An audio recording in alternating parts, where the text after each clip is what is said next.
வணக்கம் வணக்கம். உலகெங்கும் வாழும் அன்பு நண்பர்களுக்கு இனிய காலை கடந்த மதிய வணக்கம். அங்கீகாரன்ற படத்தில் வந்து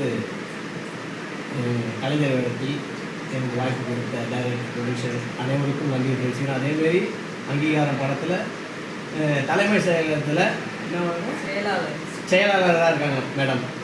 அவங்களுக்கும் பெரிய டைலாக் அவங்களாம் ரொம்ப சூப்பராக நடிச்சிங்க. ரொம்ப நன்றி மேடம். நம்ம படம் வெற்றி அடையணும், ஜெயிக்கணும். அனைவரும் சப்போர்ட் பண்ணுங்கள். இதுவரை ஆதரித்த அத்தனை நல்ல உள்ளவர்களுக்கும் மனமார்ந்த நன்றி தெரிவிக்கிறோம். அதேமாதிரி நான் போடுற வீடியோவில் எதனா குறை இருந்ததுன்னா உங்கள் வீட்டு பிள்ளையா என்னை மன்னி தருமாறு அன்புடன் கேட்டுக்கொண்டு உங்கள் வடிவேல் சேகர். அன்பு நண்பர்களே, இதுவரை ஆதரித்த மாதிரி எங்களுக்கு அனைவரும் ஆதரவு தருமாறு அன்புடன் கேட்டுக்கொள்வது உங்கள் வடிவேல் சேகர். நன்றி, வணக்கம்.